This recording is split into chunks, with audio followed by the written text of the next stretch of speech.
But God, we pray for your grace and for your mercy. Bless this board as we do the business of the county. In Jesus' name, amen. Amen. Pledge allegiance. I pledge allegiance to the flag of the United States of America and to the republic for which it stands, one nation, under God, indivisible, with liberty and justice for all. You may be seated. All right, you've all had a chance to look at the agenda. Is there any changes to the agenda as printed? If not, I'll accept the motion to accept. So moved. Reverend Jones has moved to approve the agenda as set. Ms. Adams, you have? Item number 2 on the consent agenda, if that could just be removed from tonight's meeting. We're no longer going to consider a public hearing? Okay. All right. So, according to Ms. Adams, there is no need to have item 2 on the agenda, as that is a non-issue now. So is there, Reverend Jones, would you like to amend your motion to omit item 2? So moved. All right, Reverend Jones has amended his motion to, for approval of the agenda with the omission of item number 2. Is there a second? Second. Mr. Carter, second. All those in favor, signify by saying aye. Aye. Opposed, same. All right, the consent agenda with the removal of item 2 is approved. Next up, citizens' comment period. This time is provided by the board to allow citizens the opportunity to address the board on issues of importance to the citizen. No individual shall be permitted to speak or address the board for more than 3 minutes. Do we have anybody? Nobody signed up? All right. Then we'll move directly into appearances. This time is scheduled to provide the board to allow citizens. Oh. Okay, all right. Step up microphone, state your name and address. Hello, my name is Sarah Connor, and I live at 142 Edgewood Street in Appomattox, Virginia, 24522.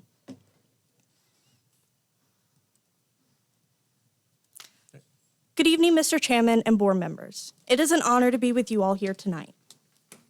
Before we dive in, I have a short anecdote, which I have unofficially titled The Tale of Two Students. For a little context, these 2 students both graduated from Appomattox County High School. The first had a performing arts, specifically theater, education under the direction of Wes Williams, graduated high school, and then later graduated from college at Lynchburg. Then went to New York and got a lot of experience and decided that there was a need for performing arts, specifically in his hometown, and later founded, in 2008, Wolfbane. If you don't know who I'm talking about, I am talking about Dustin Williams, founder and CEO of Wolfbane. The second did not receive a theater education at Appomattox County High School. However, they did have a drama club who was run by an exceptional education teacher who put a lot of thought and effort into keeping the program alive. The student graduated and went on to study at college. But in their spring semester of freshman year, they found out that their school district wasn't only cutting theater classes, but chorus classes from the high school, and chorus specifically affecting the middle school as well. Since then, the student has been dedicating their studies in a theater education degree. And as I'm speaking, she has currently received a pinning from the Office of Teacher Preparation as a pre-service teacher, and is one day want to revive the very program their theater professor started in the 1970s. If you couldn't guess, that student is me. But however, it could very well be any student since 2024 at Appomattox County High School. I am not here to ask the board for funding to restart the program yet. That is a conversation that also needs to be had by the school board. However, I am here to ask that the board consider terminating their contract with Mr. Boone to turn that auditorium that they currently have as a work in progress into a multi-purpose auditorium space. And when I say that, I mean a space that is for theater first and foremost, to house a projector for movie showings, as well as a space for larger meetings and a place to hold concerts, as well as a award ceremonies for the town and the county. Seeing photos posted by Mr. Hinkle, I think it would be well worth the investment. To sum up, I want theater to be available for youth in the county. I did a workshop this summer, and it was really successful, and it highlighted that there is a need for youth theater in the county. I think I or anyone can give the youth a performing arts education to make them a more well-rounded student by the time they graduate high school. Instead of more stories of the second student, we need to have more theater success stories like Dustin. I would like to turn this space into a revenue goldmine that I believe it is. Any questions? Any questions from the board? Thank you very much. Thank you for your input, Ms. Connors.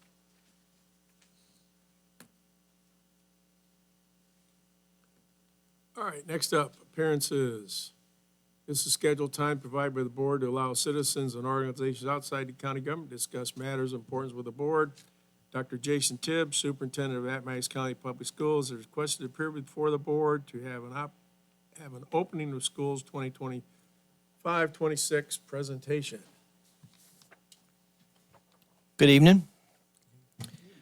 As I transition into this role of superintendent, one of the things that I want to do is to continue to forge the relationship between you all as Board of Supervisors and the school board. And one of the things that I want to do during that time is to give you quarterly updates as to what's happening within the school system. So tonight I'll give you our opening of schools presentation. Bear in mind we've been in school for well over a little bit about a month now, but it'll give you kind of an idea as to how things are going and how our startup was. So the second slide, we'll go school by school real quickly. The second slide will give you some pictures and some information related to Appomattox Primary School. The majority of these pictures were taken at our open house night. We hold an open house night across the school division at all of our schools a couple of days before school starts. This is an opportunity for parents and students to come into the schools, meet their teachers. For the lower levels, the primary and elementary level, bring school supplies that they might have already purchased to give to their classroom teachers, because those little tykes, that's a lot to carry on the first day of school, those types of things. And so these are some pictures from Appomattox Primary School. The next slide. One of the things that we are doing this year is we want to open up our buildings more to the community, to our parents, and to our families.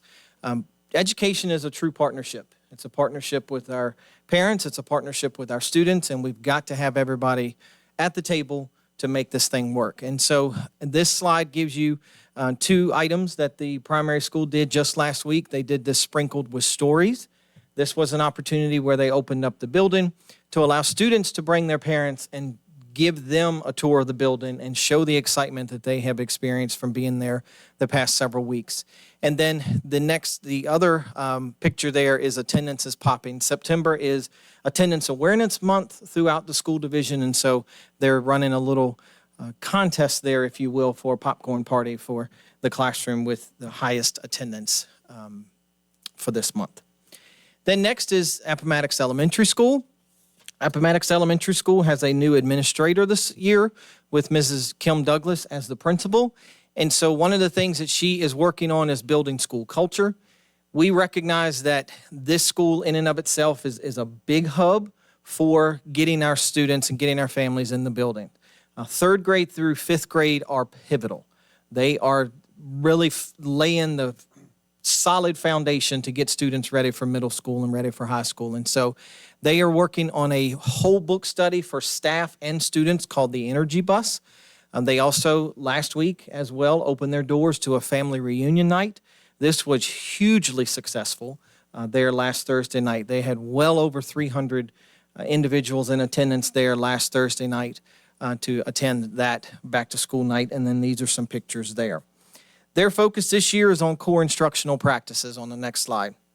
Science, math, English language arts, and history, learning strategies, student engagement, project-based learning, tiered instruction, as well as the 5 C's of learning. They also have developed some opportunities for student leadership. Students are always thriving and wanting to do more.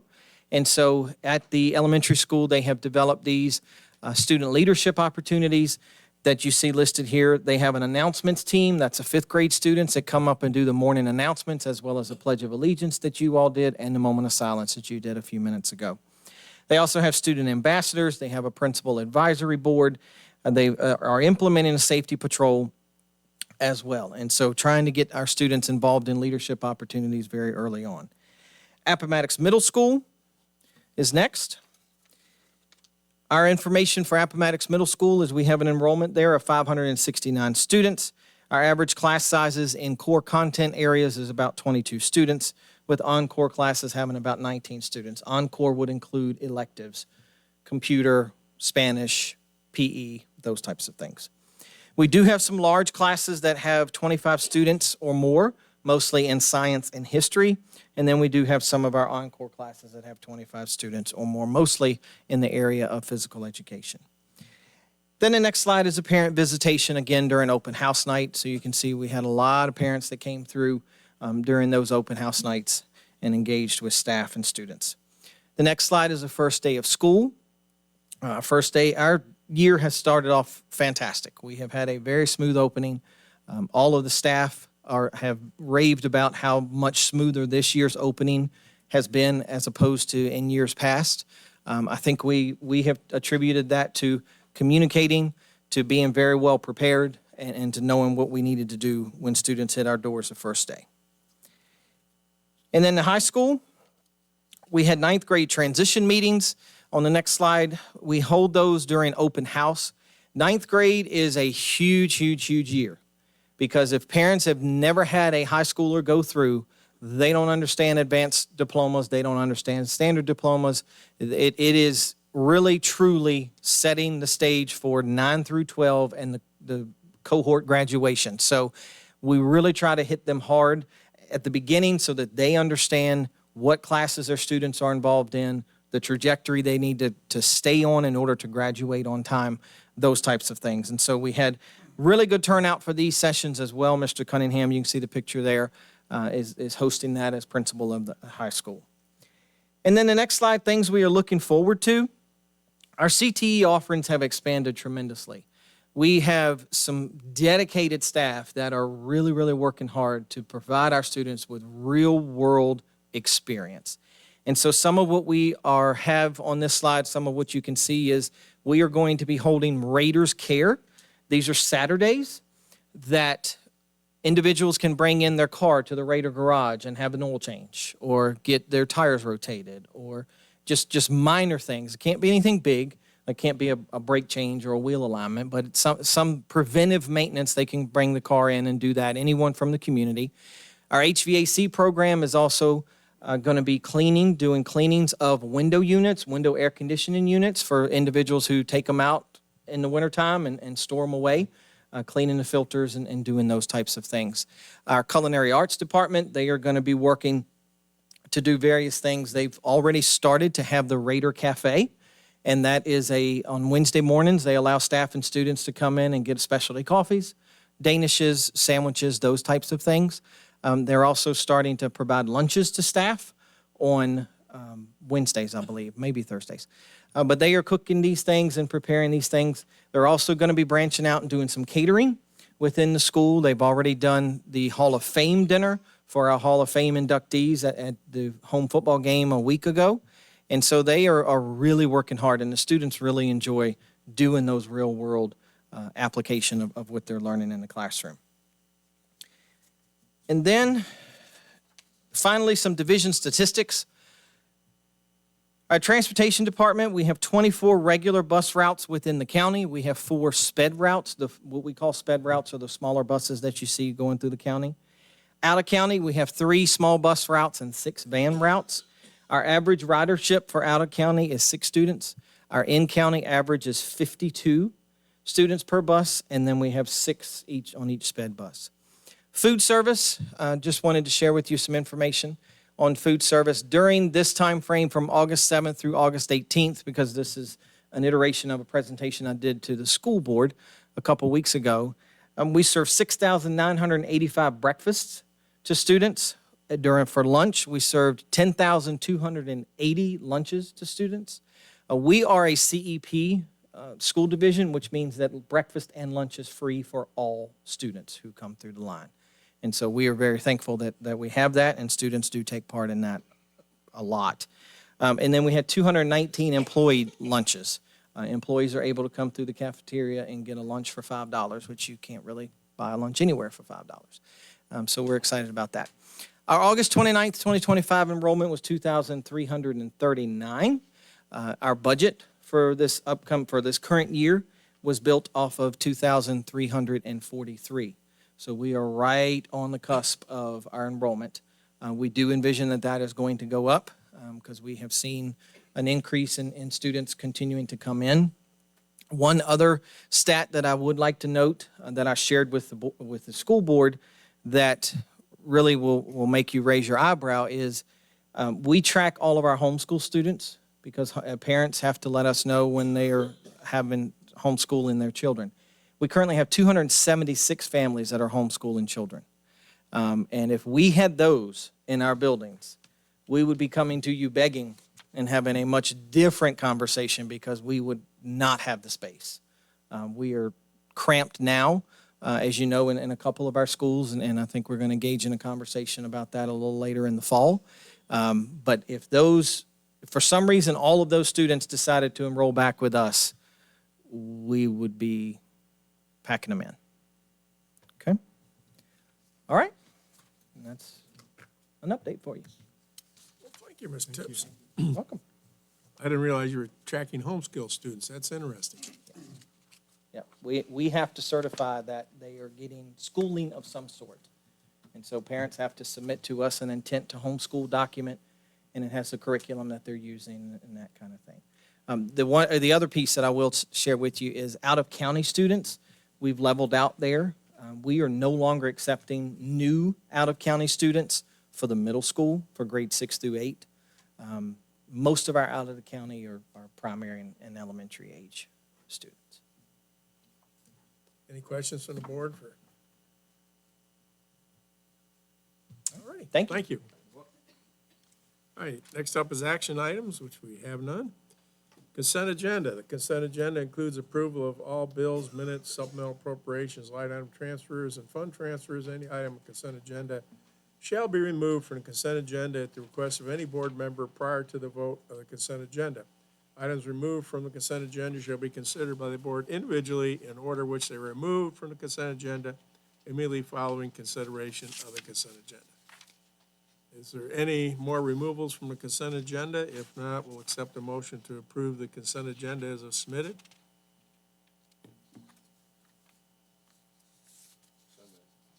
Mr. Hips has moved that the consent agenda be approved as submitted. Is there a second? Mr. Carter, second. Discussion? Mr. Wolfskill, what do you say? Aye. Reverend Jones? Aye. Mr. Carter? Mr. Hips? Aye. I say aye, vote aye also.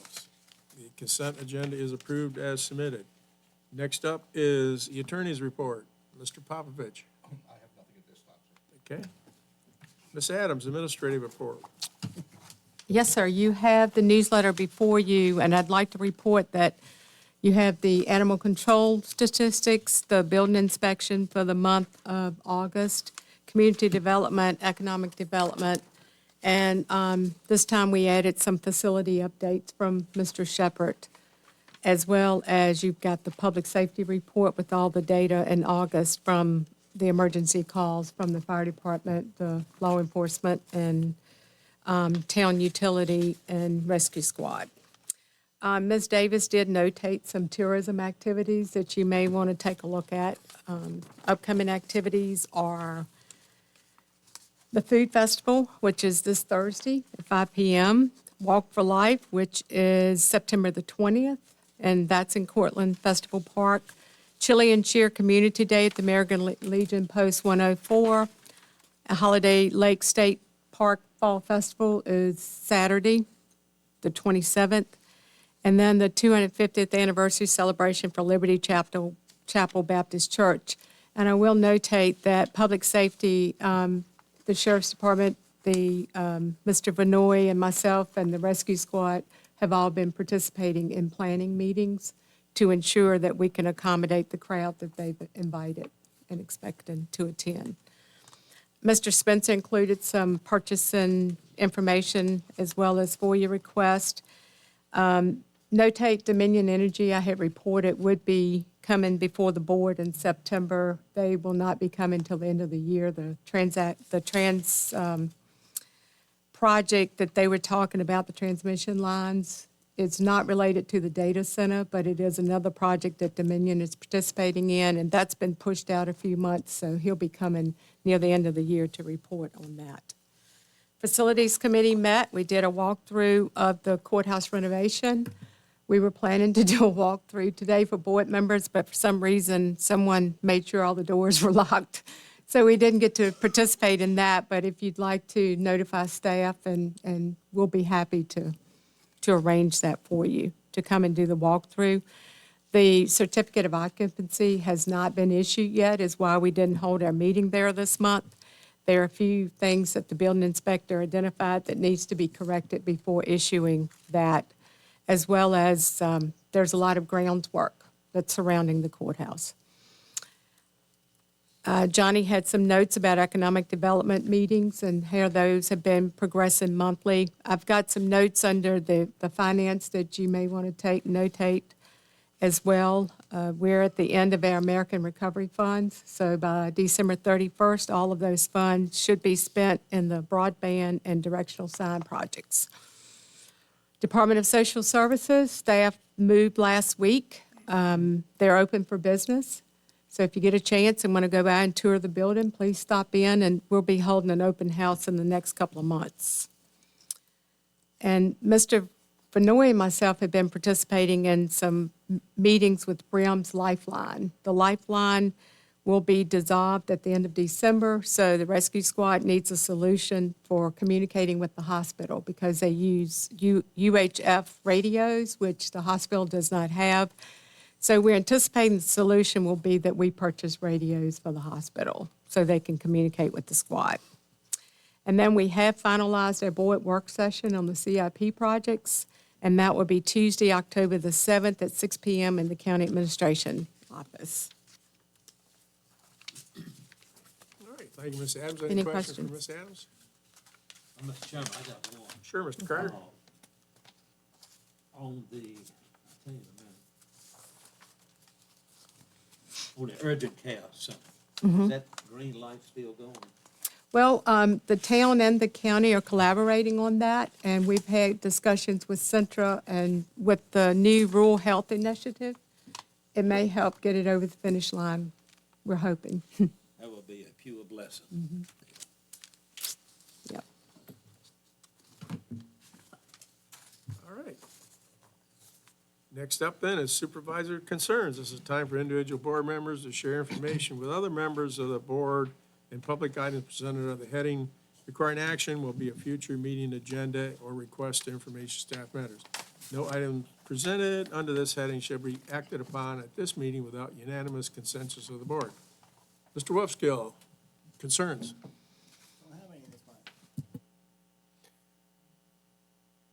Reverend Jones? No concerns, but I went to the Firefly celebration, and I brought some information back for you, and a mascot, and a cookie that was in the freezer. So it's still good. I put it out the freezer today. But anyway, they have 40,000 connections in Appomattox, and they are committed to making sure they get to your area, Mr. Hibbs. Thank you for that, Mr. Jones, and thanks for going to that meeting. Mr. Carter? I have one item I'd like to thank Ms. Adams, and I would assume the town manager on the mowing of the Walmart. That is a big difference, and was a big safety net. So thank you. Mr. Hips? All righty. After I've been sitting here thinking, I'd like to respond to Ms. Connor. 3 years ago, I guess now, Mr. Carter, Mr. Hips, and myself was presented a presentation for the auditorium, and the use of that auditorium would not be limited to the lessee who is Appomattox Christian Academy, not Mr. Boone personally. And it would include, the facilities would be open to Life Act, or the Lighthouse Theater downtown, Wolfbane, the school, Cornerstone School, and the community. And it was gonna be, the whole proposal was that this would be a community use, not for everyone, not just ACA. And we hope to hear some more on that in the near future, but we're not just sitting back, we're trying to keep it going, and if things don't work out, you'd be assured that we'll find other investors into that. So I just want to let you know that we agree with you. It's a good asset, it's in beautiful condition, and we should be using it. And the other item is interesting, is that I got cornered this week in about 18 million emails from one of my constituents about the way that the way the Commissioner of Revenue figures car tax. He was hung up on the wording where it says that the tax applies to evaluation of the vehicle as a clean vehicle, and he was really focused on that, and I can see his point. So next May, when we set the tax levies, we may look at that, the language, because the way our tax levy resolution says now, it'll be as valuation determined as, from the ADA valuation on a clean vehicle. And I think we need to eliminate that out of our resolution, because it, by law, that is totally in the preview of the Revenue's office, not us to tell her she has to use clean vehicle. So, other than that, I guess I did have a thing with Mr. Carter remembered Walmart. I was wondering, I remember several years ago, VDOT would go along the back roads and not just mow the grass, but push the other foliage back. And I was wondering if there's any time that VDOT's gonna be doing that, because I know in Mr. Wolfskill's district along Evergreen Road, there's places where the shrubbery is now starting to grow over the road, and there's nearly no setback to mow anymore. And so I just wondered if VDOT had plans to do any of that cleanup again like they did several years ago. That's all my comments. Upcoming meetings, next Monday's Monday, October 20th, 2025 at 6 p.m. And unless you hear differently, it'll be right here. Mr. Carter. Mr. Chairman, Mr. Carter. gives me a great opportunity to voice an opinion on what to do next, and that is, everybody please rise. All righty.